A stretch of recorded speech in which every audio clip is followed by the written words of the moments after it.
40% dari caleg yang tidak berhasil duduk di Senayan, mereka gagal karena tim sesnya tidak berfungsi dengan baik. Oleh karena itu, saya akan bagikan kepada Anda 3 tips untuk membuat tim ses menjadi solid. Apa 3 hal tersebut?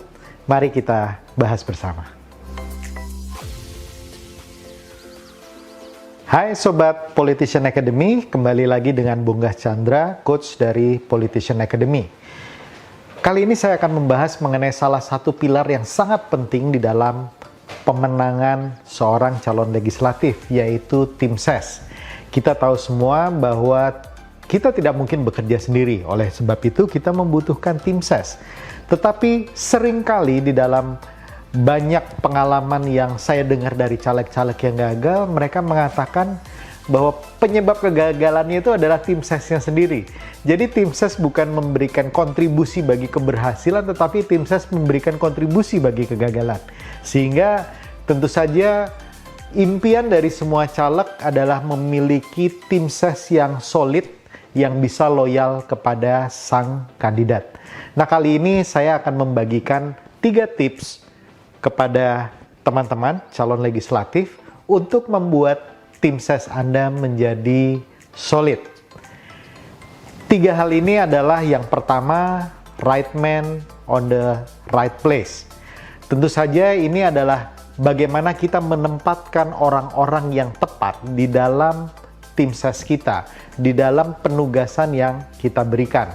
Right man on the right place ini dalam konteks tim ses Anda paling tidak harus mengikuti juga 3 hal.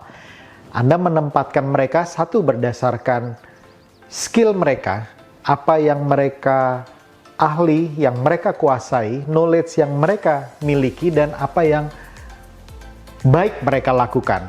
Yang kedua adalah pengalaman mereka. Mungkin mereka sudah berpengalaman di bidang itu cukup lama. Misalnya mereka yang pengalamannya di bidang media, kemudian keahliannya juga di bidang media. Orang-orang seperti ini jangan dipindah di bidang lain gitu ya, karena mereka sudah punya pengalaman dan keahlian di bidang itu. Termasuk misalnya keahlian mereka di media sosial, ya tempatkan mereka di bagian media sosial. Keahlian mereka untuk berkomunikasi dengan tokoh masyarakat misalnya gitu ya, tempatkan mereka di tempat yang tepat. Alasan yang ketiga itu adalah karakternya. Jadi kualifikasi dari skill, kemudian pengalaman plus dengan karakternya. Karakter ini artinya apa? Karakter ini adalah sifat dasar dari tim ses Anda tersebut. Misalnya, contoh, dia adalah orang yang introvert, dia adalah orang yang tertutup, tidak mudah berkomunikasi dengan orang. Nah, orang-orang dengan karakter seperti ini jangan ditempatkan di garis depan dalam berhubungan dan berelasi dengan orang lain. Jangan ditempatkan sebagai orang-orang yang kemudian melakukan door-to-door campaign, katakanlah. Mereka taruh saja di bagian database, di bagian research, di bidang materi, yang kemudian meneliti mengenai isu-isu yang ada, mengumpulkan database di depan komputer. Ini orang-orang introvert. Sedangkan orang-orang extrovert ditaruh di lini-lini terdepan untuk berhubungan dengan orang, berkomunikasi, membentuk simpul, membentuk jaringan relawan. Itu yang saya maksud dengan karakter.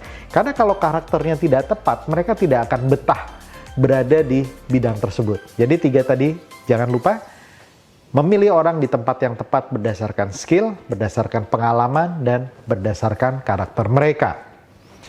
Yang kedua, tips yang kedua untuk membuat tim Anda solid adalah job description yang komprehensif dan detail.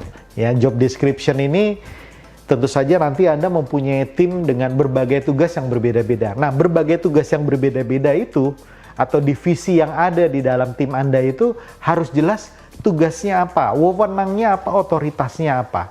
Nah, yang sering terjadi permasalahan di lapangan adalah yang satu mengerjakan yang lain mengerjakan bidangnya yang lain. Ya, sehingga nggak jelas dengan tanggung jawab mereka dan tanggung jawab terhadap target-target mereka. Oleh karena itu, jangan sampai Anda kemudian memberikan job description yang tidak jelas. Misalnya bagian media. Ya, tugas Anda kontak dengan orang-orang media.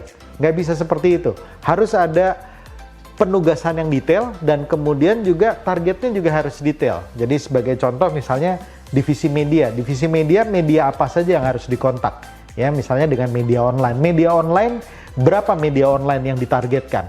Berapa isu yang harus dimasukkan ke dalam satu jangka waktu tertentu? Isu-isu seperti apa yang harus dimunculkan? Dan bagaimana mereka kemudian menyerap informasi dari orang-orang media terhadap misalnya perkembangan dari kompetitor lain. Jadi segala sesuatu yang berhubungan dengan media masuk ke dalam divisi media. Penugasannya harus detail, job description-nya juga harus detail supaya menghindarkan tidak terjadinya overlapping di lapangan sehingga orang saling mengerjakan satu sama lain dengan tidak jelas dan kemudian tanggung jawabnya juga menjadi tidak jelas.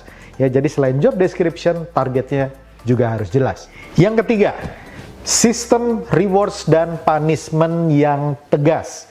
Nah, seperti juga bekerja di bidang-bidang lain, setiap orang tentu saja ada yang berprestasi, ada yang mencapai target, tapi ada juga yang tidak mencapai target. Ada yang bekerja dengan baik, ada juga yang bekerja tidak baik. Nah, di sini Anda harus membangun sebuah culture di mana prestasi, achievement, sesuatu yang mengejar target itu harus dihargai.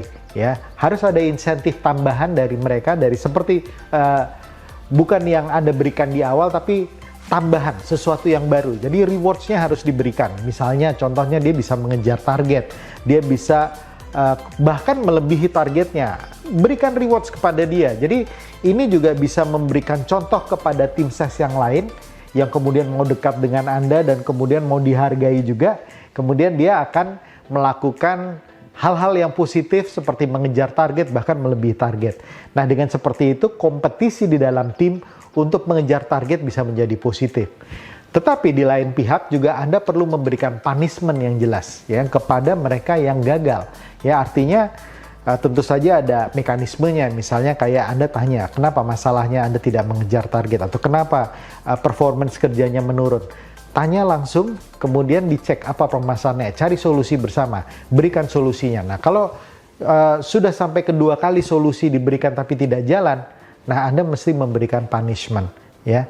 Apalagi untuk hal-hal yang sangat sensitif, misalnya seperti bocornya informasi, seperti misalnya target yang terlalu di bawah yang betul-betul jauh dari target yang diberikan gitu ya. Yang underperformance seperti ini Anda juga harus memberikan punishment, karena memberikan punishment yang jelas itu akan mengirimkan pesan yang baik kepada tim bahwa kalau Anda tidak mau atau tidak bisa mengejar target ini, Anda bisa bahkan sampai keluar dari tim seperti itu. Nah, kadang-kadang ketegasan ini perlu karena di dalam sebuah tim biasanya muncul kecemburuan di dalam tim berhubungan dengan kedekatan dengan Anda, berhubungan dengan dikeluarkannya resources, logistik, event, acara, program, dan lain sebagainya. Oh, kalau yang ini kok diistimewakan ya, ini divisi ini jadi anak emasnya. Oh, kalau di sini timnya berbuat salah aja nggak diapa-apain. Nah, hal-hal seperti ini yang kemudian bisa menjadi toksik dan penyakit di dalam tim pemenangan Anda. Oleh karena itu, Anda juga harus tegas memberikan rewards dan punishment yang jelas kepada anggota tim Anda, supaya Anda bisa dilihat sebagai seorang leader yang adil dan bisa memberikan sesuatu yang pantas, apakah itu dalam bentuk insentif maupun hukuman. Nah, insentif itu tidak selalu harus dalam bentuk uang. Ini banyak caleg yang selalu berpikir, waduh insentif uang saya kan terbatas. Insentif tidak harus selalu dalam bentuk uang. Insentif bisa misalnya Anda memuji dia di depan tim, atau Anda memuji yang bersangkutan di depan grup. Anda bisa kemudian dengan menepuk bahu mereka, menyelamati mereka, dan kemudian memuji di depan orang banyak. Itu udah merupakan rewards. Anda mungkin bisa ngajak ngopi bareng khusus berdua saja dengan yang bersangkutan gitu ya, karena Anda happy dengan hasil kerjanya dan yang lain melihat gitu ya, wah ini kalau kita berprestasi kita akan diistimewakan. Nah, hal-hal seperti ini nggak harus dalam bentuk uang gitu ya, tetapi kesempatan, peluang, pujian itu juga merupakan bagian dari insentif. Tapi Anda harus melakukannya dengan konsisten. Sekali Anda tidak konsisten, maka itu bisa menjadi penyakit di dalam sebuah tim yang bisa kemudian berbalik kepada Anda. Nah, paling tidak saya ingin membagikan 3 hal ini supaya Anda bisa mengelola tim ses Anda dengan baik. Demikian dari Politician Academy dan semoga bisa membantu dan salam perubahan.